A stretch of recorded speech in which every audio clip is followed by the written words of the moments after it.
All right, so The Dark Knight Rises is coming out very, very soon. And of course, it's probably one of the most anticipated movies of the year. And I have gotten tons and tons of questions about this, not just from my YouTube channel, but from people in general. Everyone's asking, what do you think about Batman? What do you think about Christopher Nolan? Do you think that The Dark Knight Rises will be better than The Dark Knight? Do you think it'll be worse? Blah, blah, blah. So basically, this is going to be a response to all of those questions. And it's basically going to be a smorgasbord of information from me on superhero films in general and on Batman, and it's probably going to be more than you wanted to know, but thankfully this is my YouTube channel and I can talk about whatever I want to. And today that is Batman. And I have very strong opinions on Batman. He is somebody or a superhero who is very dear to my heart, and ever since my childhood. So I have a lot of things that I want to talk about, particularly on the Chris Nolan adaptations and things like that. So basically, I'm going to start out just talking about superhero films, what I kind of think are some of the best superhero films, my favorite Batman adaptations. Of course, I'm going to talk about Chris Nolan and The Dark Knight because that's what everyone wants to know. And then I'm going to talk about sort of my perceptions on The Dark Knight Rises and what I am expecting from that. So, what do I look for in my favorite superhero films, or what do I look for in like my ideal Batman movie? Well, I really like creativity above all. I like lots of energy, vibrancy. I really like that kind of cartoonish comic book flair. I think that is the essence of what comic books are obviously supposed to be. And I think that superhero stories naturally are very melodramatic, they're soap opera-ish, and they're meant to entertain. Of course, you're going to have a little bit of political and social commentary thrown in there, but that's to be expected because it's a broad, there's these broad allegories that are meant to sort of cater to lots of people, to the masses. But I like superhero stories that don't take themselves too seriously, and they know exactly what they are, basically. And my favorite Batman films, well, first of all, I really love the Adam West film. I mean, who doesn't love that one? I mean, it's completely campy, completely stupid, but it's a guilty pleasure, and it's just so fun to watch because it's so freaking hilarious. But I think if I had to pick my favorites, I have a couple. I really do like the Tim Burton Batman film. And the reason I like it is because, again, it's very grounded in a very auteur style. And it's got that very stylish, gothic, brooding look to it, which completely fits Batman. And it also fits, of course, Tim Burton. And I really like the fact that it knows, as I said before, it knows exactly what it is. It's not burdening itself with these overarching themes and trying to be profound. It's not trying to be Watchmen. It's because it's not. And it doesn't know how to handle those themes, so why should it? It treats the material that, or I should say, Tim Burton treats the material that he's given as such, as comic book material. And I just love that. I guess that if I had to pick my favorite Batman film, I'd probably have to say Batman Mask of the Phantasm. And that one it comes from the Batman the Animated Series, which was popular in the early 90s to late 90s. And to me, Batman the Animated Series is the best possible adaptation of Batman there has ever been. And why? Because it captures every possible aspect, every essence of Batman in the Batman canon that you could possibly want, brings it all together in just a brilliant way. And what I mean by that is, number one, it gets the camp, the cheekiness of kind of the Batman and Robin, of the humor of the villains and that sort of thing that you get from the original Adam West 1960s TV show. But it also has a very, very cool look to it. It's got a retro kind of 1930s, 40s Art Deco look. When you're watching it, it's almost like you're watching one of those old film noir movies of the 40s, like the Humphrey Bogart, The Big Sleep, or The Maltese Falcon, those kinds of movies, or even more modern ones like like Chinatown and things like that. So it's playing homage to like those 1930s radio shows and things like that. The wardrobe, the music, the score in the show has this like 1940s symphonic feel to it. So all of that is just great. It captures a mood and sticks with it, and it's beautiful to look at. But it's also very, very dark, very serious, especially for a children's cartoon. It goes places that you're really caught off guard by and are not expecting. Like I can think of the Two-Face episode where Harvey Dent is turning into Harvey Two-Face is really haunting and very heartbreaking, and you feel just awful for the character. And then you think of episodes like Heart of Ice, which deals with the tragedy of Mr. Freeze. And sadly, most people think of Arnold Schwarzenegger when they think of Mr. Freeze, but this Mr. Freeze, I think, is wonderfully done. It's one of the best Batman stories ever to be told. So, I mean, it really is serious. And I think of Batman Mask of the Phantasm. That movie scared the crap out of me when I was a kid. I saw it, I think, when I was just a really little kid.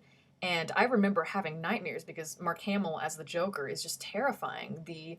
Uh, the Mask of the Phantasm, or sorry, the Phantasm character is scary. So as I said, it captures everything: the humor, the retro style, and the seriousness, and that's just what I love. And number one, above all, it's animated. I think that all superhero films should be animated because, like Batman just lends itself to animation because it started out as a comic book and it's stylistic in that way. And so that's probably my favorite one. All right, so now I'm going to finally get to the question that everyone's been asking, which is, what do you think about Chris Nolan? What do you think about The Dark Knight and all of that? Um, okay, I'm not a fan of Chris Nolan and I'm not a fan of his interpretation of Batman, but before all of you guys start jumping all over me and calling me a hater, just listen to this and be witness to it. I like The Dark Knight, all right? I really do. I think it's a very good, very solid movie, and there's a lot of things to admire about it. I mean, it's beautifully shot. I think that the cast, with the exception of Christian Bale, is top notch. I think everyone does a great job. I never really liked I never really liked Christian Bale as Batman.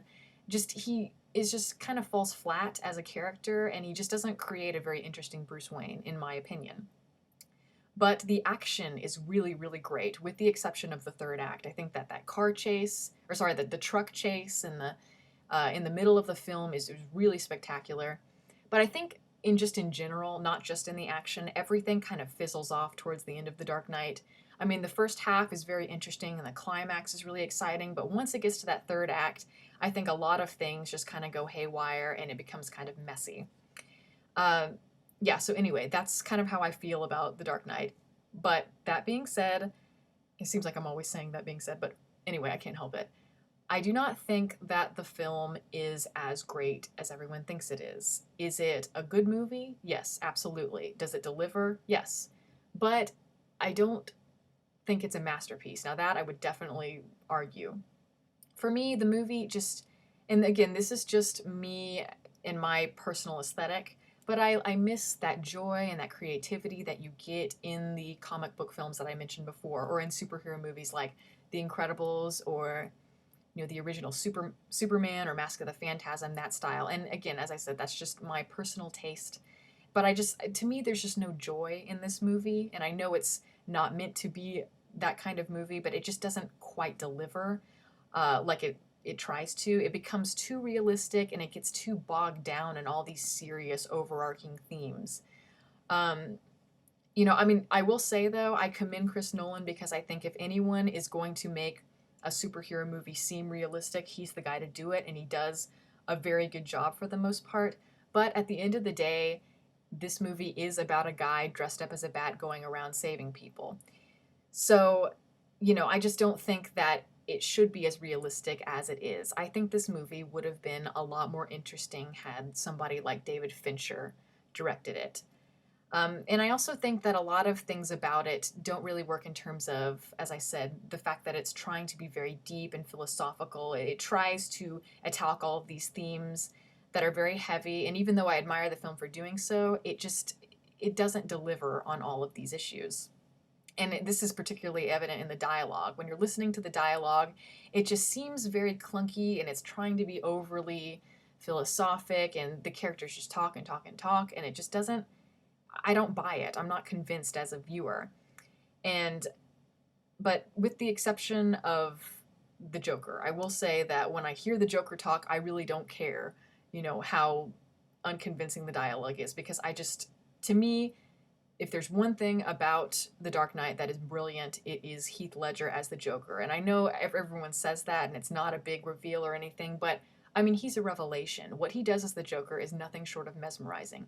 Even though I don't like the dialogue, I really don't care, because everything he says, you're just hanging on his every word. You can't take your eyes off of him because he's just, I mean, he creates a Joker that is just so unlike anything we've seen. This kind of punk rock, gritty, just very, very mercurial type of villain. And it's going to go down as one of the great villains, I think, definitely in superhero films.